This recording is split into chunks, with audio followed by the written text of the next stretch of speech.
विश्व के राजधानी जैसे अभी वापस उस टाइम पे जा रहे हैं। जगत गुरु जी, हमको पहले ये बताइए, जो हम पीछे देख रहे हैं सूर्य स्तंभ जो है, इसका इम्पोर्टेंस क्या है? ये इतना अयोध्या में इतना महत्वपूर्ण क्यों है? देखिए, भगवान श्री राम का जन्म जो हुआ वो सूर्य वंश में हुआ है।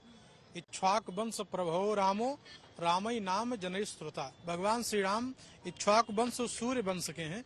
तो आप अयोध्या में सूर्य वंशियों की अयोध्या में प्रवेश करें तो उसके लिए ये सूर्य का द्वार लगाया गया है, जिससे ये परिभाषित होता है कि भगवान सूर्य वंशी थे और उनका जिस बार सूर्य चमकता है, ऐसे भगवान श्री राम की मर्यादा, उनका सौशील्य, उनका सदाचार, उनकी वाणी, उनका स्वरूप, ये सब पूरी दुनिया में चमका।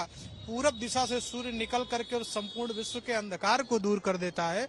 ऐसे ही भगवान श्री राम अयोध्या से निकलकर गिरजन पुरजन दीनहीन वनवासी उदासी फलासी सबको गले लगाकर और सामाजिक अस्पृश्यता को समाप्त करके एक मानवता का जो उन्नायक उत्कर्ष हो सकता है, उसकी स्थापना सूर्यवंशी भगवान श्री राम ने किया है। तो निश्चित रूप से ये सौभाग्यशाली होने का और आह्लादित होने का ये अवसर है कि उस अयोध्या में हम लोग हैं जो मानव की पहली राजधानी है, आध्यात्म की राजधानी है, और उस राजधानी का ईश्वर, उस राजधानी का परमात्मा अपने दिव्य और भव्य मंदिर में 500 वर्षों के बाद विराजमान होने जा रहा है।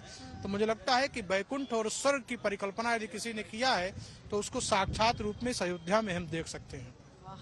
Behind him, behind Jagat Guruji, you see the Veena right now. This is the Lata Chowk that Mahanji was also referring to. A huge, beautiful icon of Ayodhya right now. The moment you enter the city, this is the first thing you'll see. I don't know if you can hear, but Lata Mangeshkar's voice also can be heard in the backdrop constantly, 24/7. Mahanji, हमको ये बताइए कि क्या राम मंदिर और भगवान राम सब धर्म के लिए है? अरे वाह, क्या बात करते हो। कण कण में जिनकी व्यापकता हो, हर व्यक्ति के मन में त्याग तपस्या समर्पण का, वो पारब्रह्म परमात्मा भगवान श्री राम ने सबरी के जूठे वैर खाए। वो भगवान राम जिन्होंने कहा कि तुम मम प्रिय भरत भाई, केवट को गले लगाया। वो भगवान राम जिन्होंने तारका सुबाहु के जरा सा एक बाण में मार जो है वो कहाँ पहुंचा दिया। वो भगवान राम केवट से निहोरा करते हैं कि भैया नैया पार लगा दो।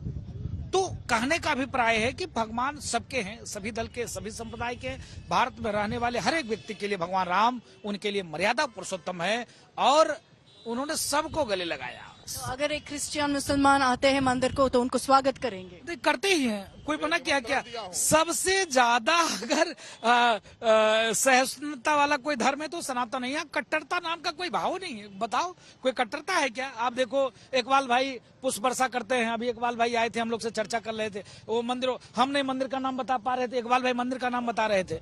विषय ये है, यहाँ का मुसलमान जो मंदिर का नाम बताता है तो सनातन इतना विशाल हृदय वाला है, इसके नाते तो ये संभव है, नहीं तो कहाँ संभव हो पाता। इसके नाते भगवान राम सबके हैं, किसी पार्टी के नहीं, किसी दल के नहीं, किसी संप्रदाय के नहीं। पारब्रह्म परमात्मा भगवान श्री राम चराचर जगत के नियंता, कण कण में जिनकी व्यापकता, हर व्यक्ति के मन में जिनके प्रति श्रद्धा निष्ठा प्रेम, भगवान राम सबके।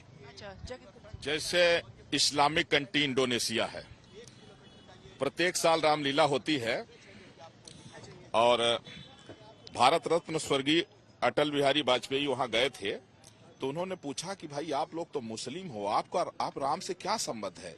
तो उन लोगों ने बताया बहुत पुराना संबंध है, जब हम मुसलमान नहीं थे तब से हमारा संबंध है। कहे हम मुस्लिम तो 1500 वर्ष पहले बने, पैगंबर मोहम्मद के आने के बाद।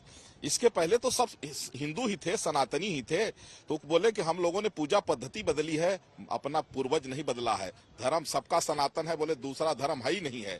तो देखिए, पुत्र जो है ना, जब सनातन सबका पिता है तो पुत्र कई बार पुत्र कुपुत्र हो जाता है, नालायक हो जाता है, लेकिन बाप सबके ऊपर दया करता है। तो सनातन धर्म में हम लोग सबको निमंत्रण भेज रहे हैं। श्री राम जन्मभूमि तीर्थ क्षेत्र ट्रस्ट ने चाहे सत्ता पक्ष हो या विपक्ष हो, यहाँ तक हिंदू मुस्लिम सिख ईसाई सबको निमंत्रण भेजा। क्यों? राम मानव मात्र की आदर्श हैं। और मैं कुछ लोग जो है जो तुच्छ राजनीतिक स्वार्थ के लिए जो है जो कह रहे हैं कि हमको निमंत्रण मिला है हम नहीं आएंगे, उनको एक लाइन में मैं जवाब दूंगा। मर्यादा पुरुषोत्तम भगवान श्री राम मानव मात्र के आदर्श हैं। राम राष्ट्र के नायक हैं और प्रभु श्री राम भारत के चक्रवर्ती सम्राट थे और आज उनका भव्य मंदिर का उद्घाटन पर अगर आपको निमंत्रण मिला है तो आप आइए। आप सत्ता का विरोध करते करते राम का विरोध मत करिए, राष्ट्र का विरोध मत करिए, वरना आपके वैसे ही बुरे दिन आ गए हैं, और ज्यादा बुरे दिन आ जाएंगे। एक बात उनसे मैं एक लाइन में कहूंगा, एक कवि माने भजन के माध्यम से, कि ना राम नाम लीन हो तने भरी जवानी में, तो डूब के मर जा रे चुल्लू भर पानी में, तो डूब के मर जा रे चुल्लू भर पानी में। जिन लोगों को राष्ट्र से नफरत है, राम से नफरत है, भारतीय संस्कृति से नफरत है, मैं कहूंगा सुधर जाओ, वरना जनता जो है भाई, कहते हैं देखिए लोकतंत्र है, अगर जनता वोट नहीं देगी तो आपको कुर्सी मिलने वाली नहीं है। और जो भारत में जो राम का नहीं वो किसी काम का नहीं। इसलिए आइए, और राजनीति जनहित की और राष्ट्र के उत्थान की करनी चाहिए। कभी भी नफरत की, एक दूसरे को लड़ाने की और हिंसा करने की राजनीति नहीं करनी चाहिए। समय बदल गया है, आप भी बदल जाइए। जय श्री राम।